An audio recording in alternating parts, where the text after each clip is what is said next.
Hello, everybody.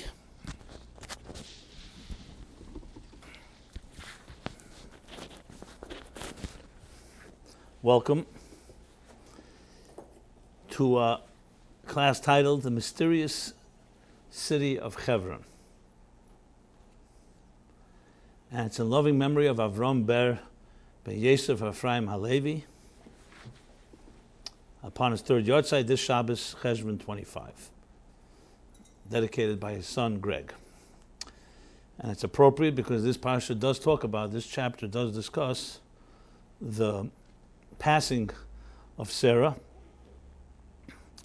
The passing of Sarah, and yet the chapter is called Chayei Sarah, the life of Sarah, as I've explained a number of times, and that is because the true life and legacy of a human being is only really appreciated and seen after they physically are no longer here. Hence, appropriate to dedicate the class in the name of a yahrzeit, because when we Jews, life does not end; it just continues on in a different stage of the journey. So the interesting thing, this chapter, as well as the last chapter in Genesis, Vayechi Yaakov, both are named the life of Sarah and Jacob lived in chapters that describe from the outset their deaths, which would seem actually even what's called false advertising. What are they called? Truth in advertising. You read the chapter, you think it's going to be the life of Sarah, and you read about her death in the first verse, that she lived 127 years in Kiryat Arba, Zu Chevron, and that's where she passes away, and her burial, and Abraham purchasing a burial plot for her, etc. Same thing with Jacob, Vayechi Yaakov. You think you're going to read about his life. Indeed, you read about the end of his life, the last years of his life, and basically mostly his passing. And the answer to that, and there are chapters which discuss their lives. So you want to really dedicate a chapter to the life of Sarah, previous two chapters, you can say. Especially the previous chapter talks about her life. And the answer is because, as opposed to medical definition and scientific definition of life, which is biological life, and that is physical life as we understand it, the Torah defines life as being what permanent impact did you leave in this world. So life is not about making moves and making noise while you're here. Everyone can do that. What happens when you're physically not here? Are you still making noise? Are you still impacting? Are you still influencing? And when do we see that? After Sarah passes away, you see the love that Abraham bestows on her, where she can reciprocate. Chesed Shalemus. And goes to far lengths to find a plot for her. In the city of Chevron, Ma'aras HaMachpelah would be called, the double cave, which I'll soon explain and discuss. And then how he goes about finding a bride for Isaac, and how Isaac finally identifies the bride. How? By comparing her to his mother. He brings her to the tent of Sarah, and he sees that Rebecca has the same virtues, the same features, the same qualities as his mother, which of course is very different. How today most people don't want to marry someone like their mother. And here Isaac, because his mother was Sarah, and the qualities she had were of the highest sterling character, and so we see that Sarah lives on.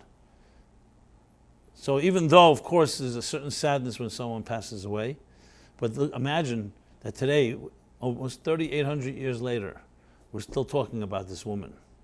We read about her every year, and we know where she buried, and we know what kind of life she lived, and we know what kind of son and daughter-in-law she had, and her legacy. That's called life. So Chayei Sarah, you want to really see her life? This chapter captures it. So as such, I've talked about this theme a number of times, but I wanted to focus on something I believe not discussed, especially since Israel's in the news, and including, of course, Jerusalem is always in the news, but there's another city where you see a disproportionate amount of attention, disproportionate amount of attacks and knifings, and that's the holy city of Chevron. I should also mention that this weekend, because the chapter talks about Chevron and Sarah's burial, there's a pilgrimage of thousands and thousands of Jews who go there this Shabbos. Despite what's going on there are even more people I hear going there to show their solidarity. And yet Chevron remains embroiled in controversy. It's a place that there's no peace. There's no peace. and that just adds to the mystery of the location. So we hear of cities, Jerusalem, we hear of Tzvat, we hear of other holy cities, but Chevron is much more obscure and lesser known, and as such, something worthwhile talking about. Now, based on the principle in Judaism, Jewish thought, the concept of microcosm, macrocosm.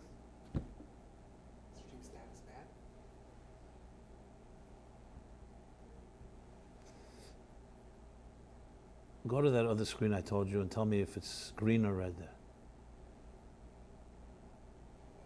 The red is stop, the green says stop, and the green is like light. It's like the other screen. Yeah, the screen with your picture, yeah. The green, what do you see, the red or the green? Which is I see the red, it says stop. Oh, so leave it. It's fine, just leave it be. Go back to that screen. As long as it doesn't say that the streaming is bad. You know what? Just leave it at this screen. If this red stays red, that's good. Okay? You're talking about the second screen that I showed, yeah? It's with your picture on it. The red is like, the red says stop. And it's Okay, so it's good. So it's rolling, yeah.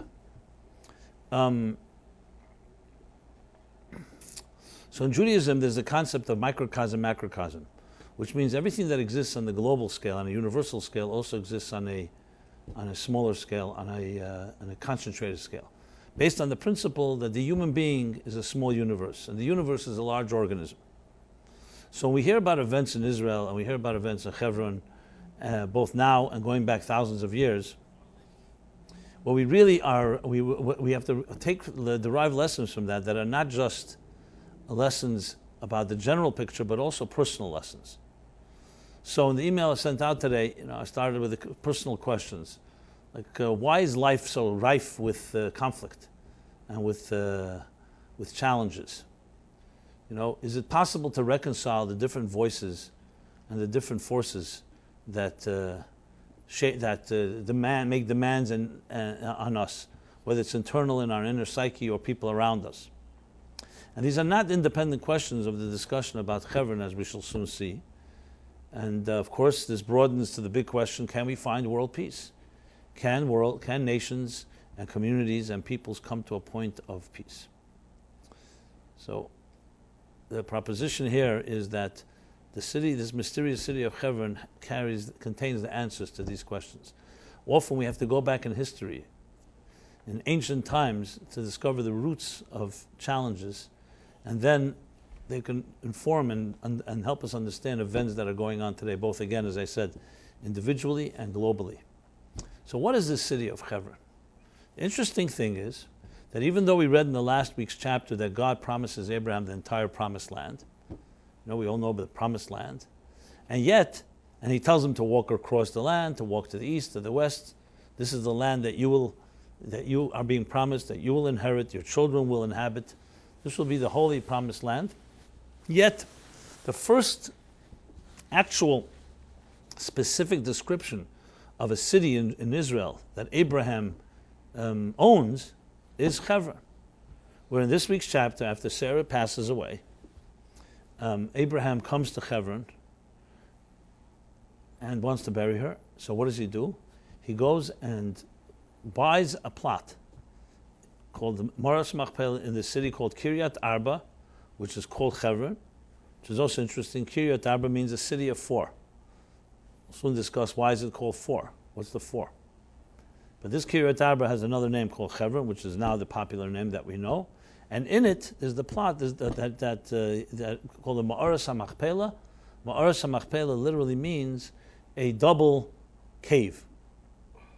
And the reason it's called that, because it became the burial plot, the cave, the spot where the couples dwelled, rested. Which couples? 4 different couples.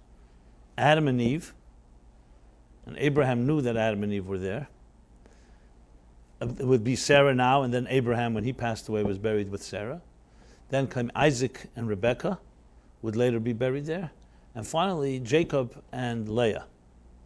Rachel, for reasons not relevant right now, was buried on the road, because that's where she wanted to be able to cry for her children that would later be exiled, as we read later in the chapter of Vayechi, the end of Genesis, how Jacob justifies and explains to Joseph why Rachel was buried not in this sacred spot.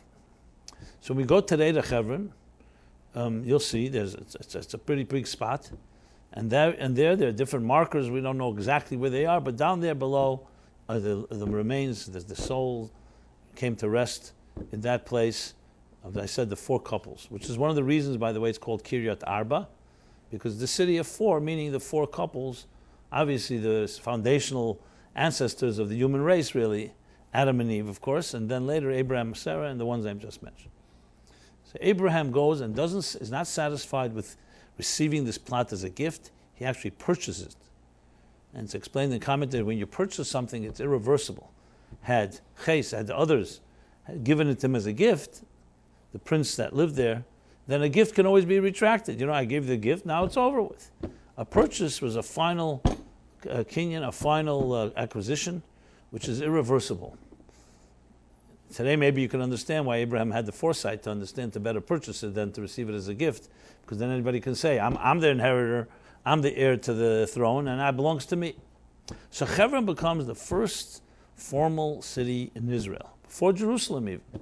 For any other city that becomes in the Torah, in the Bible, in Genesis, becomes legitimately Abraham's. And from there, Abraham would then go on and, of course, acquire the entire land, which again is not for discussion here. So Chevron, interesting, is like you can say the opening door to all of Israel.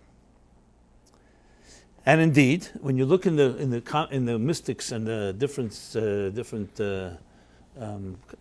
sources, which I'm going to quote now, you find very few interesting things about Chevron, which I'm going to share. Let's start with the Zohar. The Zohar asks the question, why is it called Chevron? What's the meaning of the name? So Zohar says that, and especially the verse says what? Kiryat Arba hu Chevron. So what is the verse trying to tell us? These two names and this is that. So the Zohar says the following. Kiryat Arba, these are the four elements. Eish, Ruach, Mayim, Ofer. These are the four elements that make up a human being and truly all of existence. And hu Chevron, they come together in a chibur, Chevron from the word chibur, that attaches them all. So you can have four elements like fire, water, air, wind and earth, or whatever order you state them. They can be four separate elements. But they come together in the human being in a form of a chibur, which is an attached, a composite. So they come together as one. That's what the Zohar says. So it's interesting, the Zohar therefore gives it relevance as a type of like the unity within diversity, the harmony within diversity, taking the four main archetypes that define existence. And remember, when we talk about four archetypes, we're not talking necessarily physical fire, we're talking about the attributes of fire, the attributes of water, the attributes of earth, the attributes of wind. And these four come together in the human being. In other places it explains, because we have all those four elements. For example, you talk about our breath, which is the breath of life, that's wind. When you talk about our passion, about our fiery passion, when you talk about our blood, which is warm blood, that's the fire, Eish, within us. When you talk about Mayim, of course, a human being is 75% water, liquid. And earth is the minerals and the bones, the skeleton, the structure of our being. So we have all four elements within us, but they don't come together and they're not in conflict, thank God. A healthy human being, they four come together, they join, they work together, they balance each other out. And they're creating, I shouldn't say balance each other out, they complement each other into one harmonious balance. That's what the Zohar says, Chevron. We still need to understand what's the connection, but that's the Zohar. I'm going to cite a few other sources that talk about the Kiryat Arba. Arba sometimes refers to how the city of Chevron was passed on in ownership from Abraham to Judah, then to Kalev ben Yefunah, to the Levim and to the Kohanim. Because later on we'll read that the Chevron becomes one of the Arei Miklat, becomes one of the cities of refuge, where someone who accidentally killed somebody would go escape to. Chevron was one of them, and it belonged particularly to the Levim. It was a place for them to live. Remember, the Shevet Levi, the tribe of Levi, is told not to own property, so then where are they to live? So the public provided them places for them to live, and one of the places was Chevron. So it was the home of the Levim. Now, interesting, Levi comes from the same meaning, Yelova Alai. Levi also means to attach, like Chevron means connect. Jerusalem is sometimes called Ir Shechurba Lo Yachdov, the city that joins everyone together, because Jerusalem was not split up among the tribes, like all other parts of Israel. It's a city that is like this capital, everyone belongs there. It united everyone, especially during the holidays when they would go up for the pilgrimages.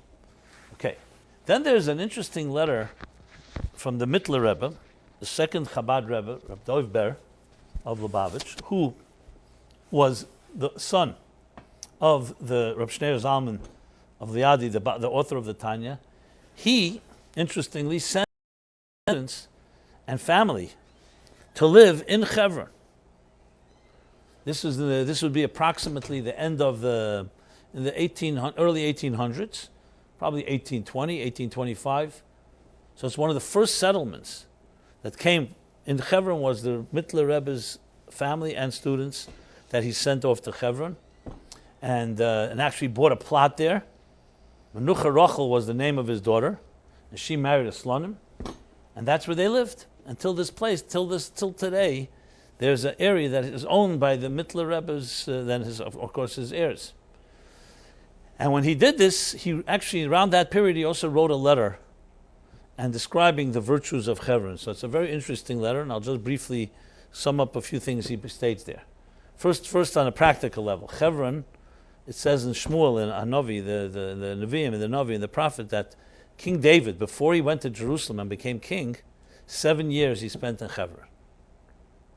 The question is why?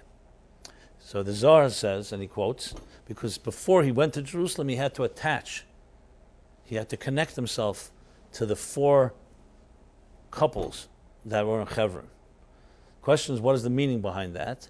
So the Kabbalists explain, what are the 4 couples in the spherotic structure? We know in the spheres, you have, some of you may be familiar with 10 spheres, but when you break it down, there is a structure of the spheres that talks about Chesed, Gvura, Tiferes, and Malchus, and the joining of those 4. So we know that Abraham, Isaac, and Jacob, they represent Chesed, Gvura, and Tiferes. And let me explain. Abraham, if you think about Abraham, he personified kindness. Hachnos Asarchim, guests. Chesed. The Sefer HaBoyer, the Boyer, which is one of the earliest Kabbalistic works, approximately the same time as Zohar, and actually means a similar meaning. Zohar means splendor or brightness. Boher also means behirus, brightness and illumination. The Sefer HaBoyer is an interesting statement that Chesed of Atzilus, Chesed, the supernal attribute, or you can say archetype of love, once it saw Abraham on earth, said, what do you need me for? Turn to God. You don't need me any longer, this archetype, because you have Abraham who personifies and embodies me on earth. So Abraham wasn't just a kind person, he actually embodied 24/7 what kindness means, which is that archetype. Isaac, his son, Yitzchak, Pachad Yitzchak. Yitzchak corresponds to Gvura. He was far more introverted. His work was more in awe of God. He had a very different type of service. And then Jacob represents Tiferes, compassion. Yaakov, Shapadas, Avram, Rachamim. He's the 3rd pillar. So when you think of it as 3 pillars, we hear sometimes that the world stands on 3 pillars. The Mishnah says, Torah, Aveda, Gemilut Chasadim. Torah is the study of Torah. Okay? That's Tiferes, that's Jacob.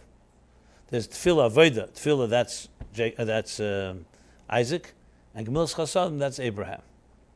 As a matter of fact, the Talmud also says that they actually instituted 3 prayers. Abraham instituted Shachris, the morning prayer, Isaac, the afternoon prayer, and Yaakov, the evening prayer.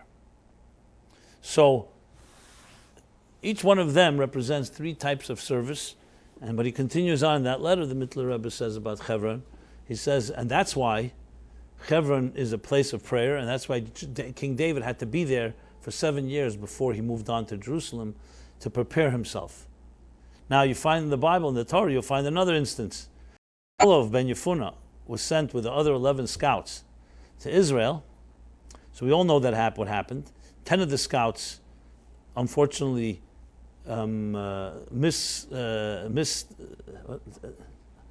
miscalculated is the right word, but sinned gravely by coming back with this terrible report about Israel, and only 2 of the 12 remained connected and committed. They said, we cannot enter this promised land. Who are the 2 that remained? Joshua, it says, because Moses prayed for him as his special student, and Kolov. Why? Why was Kolov different? So it says because he went, when they entered Israel, he went humbly, he went to the Ma'aras Machpelah, he went to Chevron to pray at the graves of the 4 couples that are there. As I said, Adam and Eve, Abraham and Sarah, Isaac and Rebekah, and Yaakov and Leah. He realized the challenges, and he realized you need the prayer, and you need to invoke the schus avos, the merit of our forefathers. And that's where you'll find different expressions. At sheyala oyer b'chevron schus avos, to remind ourselves of the avos. Now, God could have made that they'll all be buried in Jerusalem. So clearly Chevron has its own, as I said, mysterious power, and which we're in the middle of discussing. So to continue on, you see that before you enter Jerusalem, Chevron plays a role. Now, he brings something very interesting. We all usually know that prayers, we pray toward what? Wherever we are in the world, we pray toward the east. We pray toward Israel, and Israel toward Jerusalem, and toward the Harabai, toward the Temple Mount. And one of the reasons given for it is because even today, that remains the center of the universe, and our prayers all elevate through that area. However, the Mittler Rebbe here brings, and cites different sources, that the prayers go through Chevron, they elevate through Chevron. So of course, obvious contradiction. Is it through Chevron or through Jerusalem? So the explanation given for this, the Rebbe explained it, and it's based on a Zohar as well. There's a Zohar that says that when Moses came up to heaven, and he was shown the Garden of Eden, he saw that there were 7 doors into the Garden of Eden, and the first door was through Chevron. In other words, all souls go through Chevron before they travel through the other doors, and they end up in their final place in heaven. So based on that, you can explain that it's 2 stages. That the first place everything travels through is Chevron, because that's where our patriarchs and matriarchs lie. They're the foundation of the Jewish people. So even though, for example, we circumcise our children, and the Rambam makes it very clear, we don't circumcise because Abraham got circumcised. We circumcise because there's a mitzvah given at Sinai. That's why we do circumcision. And yet we say, B'brisei shel Avram Avinu alav hashalom. We clearly invoke that this was the covenant of Abraham. And it's considered a major merit for us that we are fulfilling Abraham's mitzvah. In other words, so even though Matan Torah, the Sinai, was the place where we formally received the Torah, yet we still connect to the commitment of our forefathers, patriarchs and matriarchs. So though the prayers end up going through Jerusalem, but they go through Chevron and then they go through Jerusalem, basically. So Chevron plays a far more significant role than most people know. It's not a small town, as I just mentioned. And as a matter of fact, going back to what I said earlier, the first place in the Torah, the first city that is actually, I don't want to say the word occupied, it's not a good word today. The first city where the Jew Abraham, the promised land, even though, as I said in last week's chapter, God promises Abraham the whole city, the whole country rather, the whole promised land, to travel, walk around the entire land. But the first city that is formally given to Abraham, or you can say formally purchased by Abraham permanently, is Chevron. So when you think of it that way, you can understand why the Torah makes a big fuss about it. It's not happened to be a circumstantial thing that Sarah ended up in Chevron, that's why they buried her there. Chevron has that power. So what exactly is this mystique of Chevron? So I mentioned before, I go back to the Zohar. It's unity, chibur. Chevron comes from the word chibur. The unity of the 4 Yuseidus, as he says. Kiryat Arba is the city of 4. The 4 elements. It's also the 4 couples. And the 4 couples correspond to the 4 elements. As I mentioned, Abraham, Isaac, Jacob is chesed, gvura, teferes, love and kindness, discipline and compassion. And Adam and Eve, what are they? In Kabbalistic, in the Sphiratic structure, they're called Malchus. Some places it says Keser Malchus, the crown. But Malchus and Keser are interchangeable in this sense, because what you want to have is the Yichud, the Chibur, Chevron, of Chesed, Gvur, Teferes, and Malchus. Now I know what I just said sounds a little esoteric, more than a little. Let me explain what that means in simple language.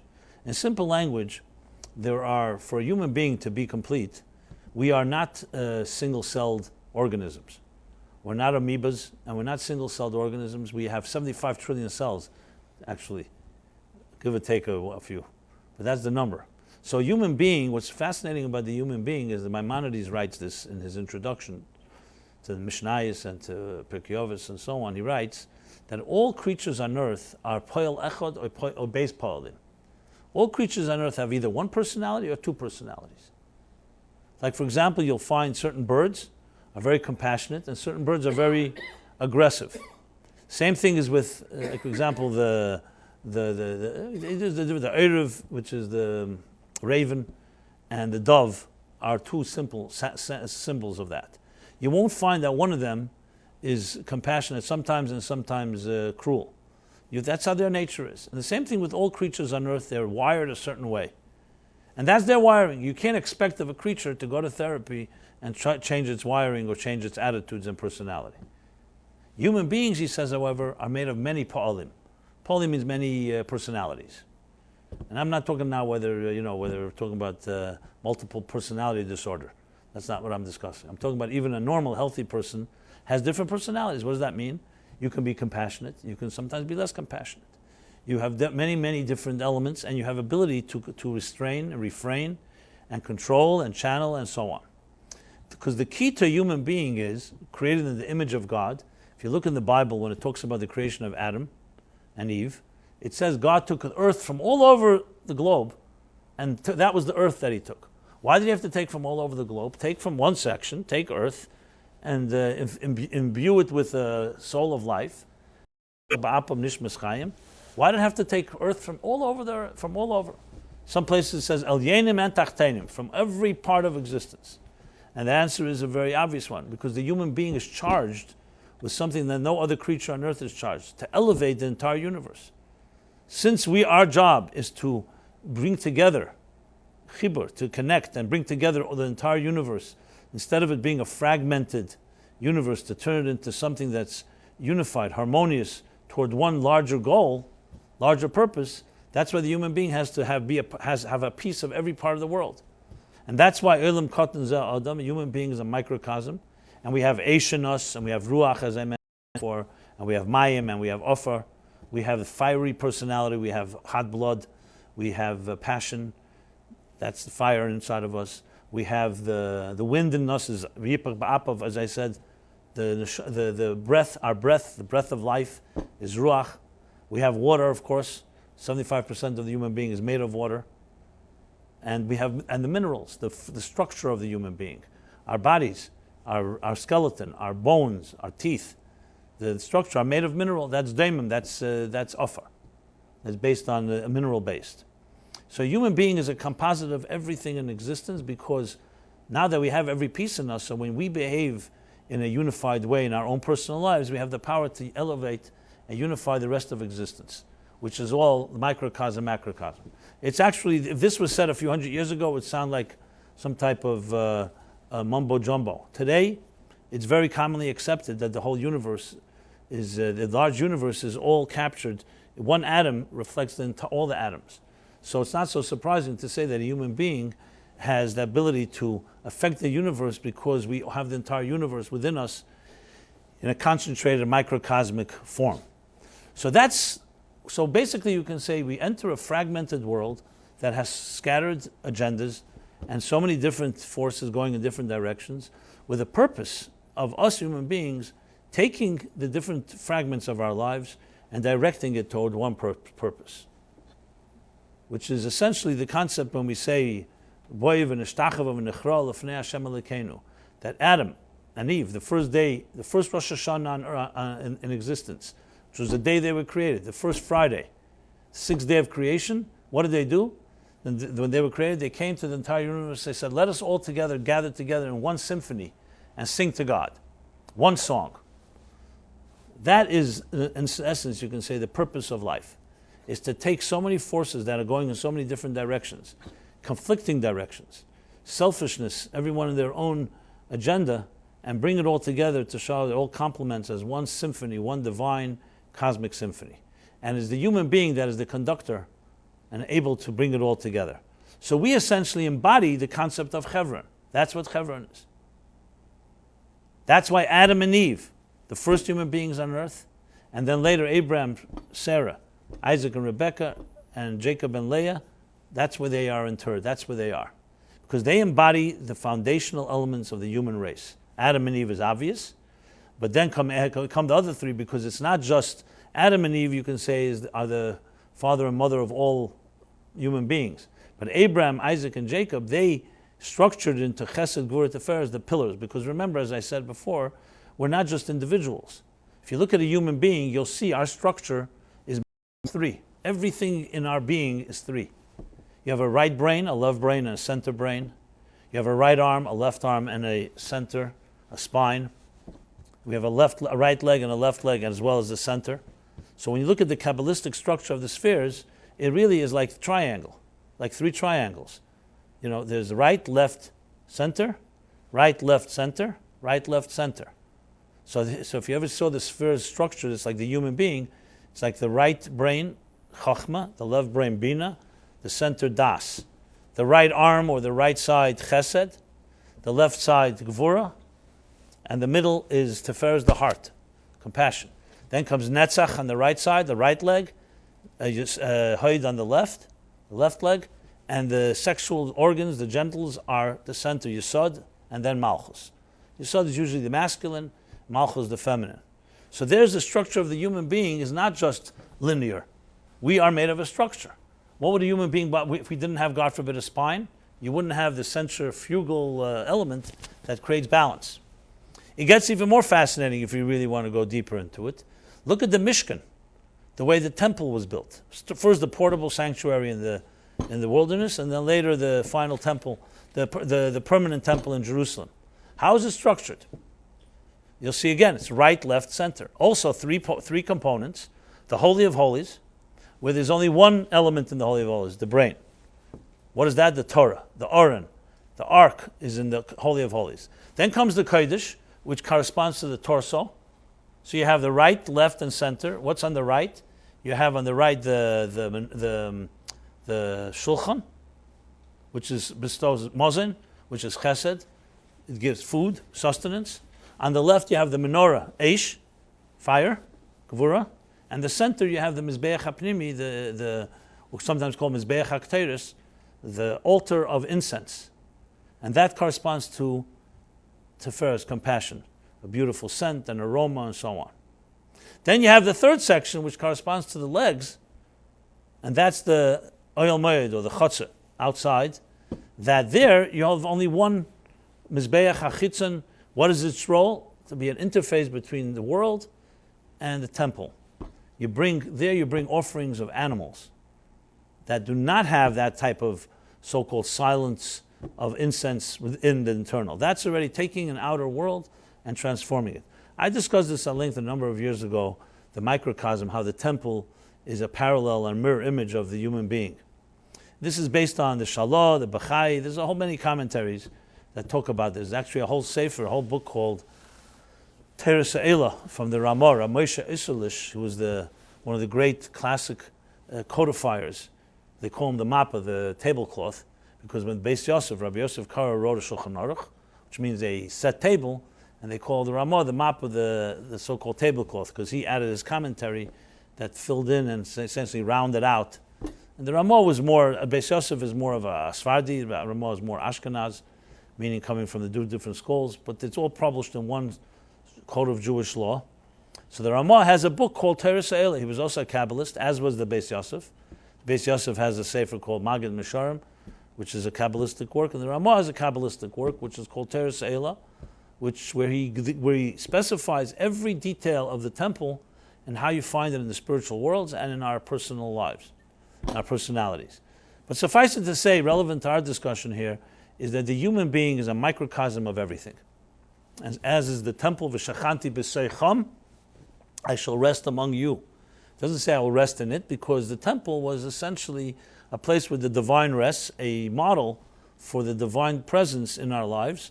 And today, Shachanti b'seichem, b'seich kol echad v'echad, or achas, the temple that we build spiritually in our homes, in our lives, through prayer, is like offerings, and so on. So we recreate it in our own way today until we will merit to the third temple, the permanent Migdash Adnei Keinu Yadecha, when Mashiach comes.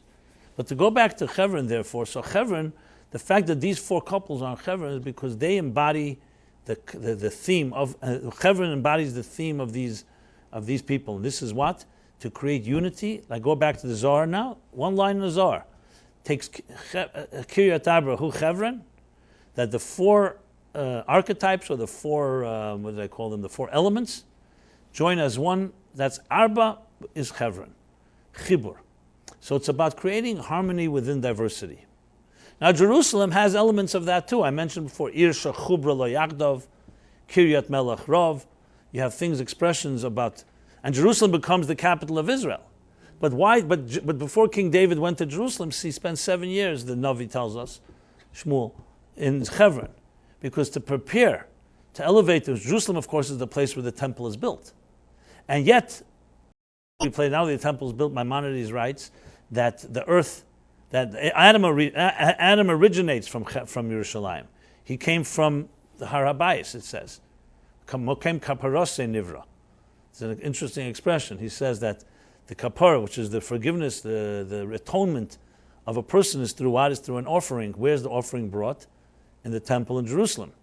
So it says, Mokem kaparose nivra, a human being was created from the place that would bring him atonement. So though the earth was gathered from all over the world, but the primary place where Adam was created was from the Temple Mount. And yet he was placed in the Garden of Eden, which is not the Temple Mount. And he's buried and lies today in Chevron, which is also not the Temple Mount. So clearly, everything has its role. The Temple Mount is ultimately the place where God rests. But to prepare for that, Chevron has a critical role, because Chevron emphasizes that chibur, that joining. Which of course explains another thing. Why didn't Abraham could have easily taken Sarah to Jerusalem and buried? He knew that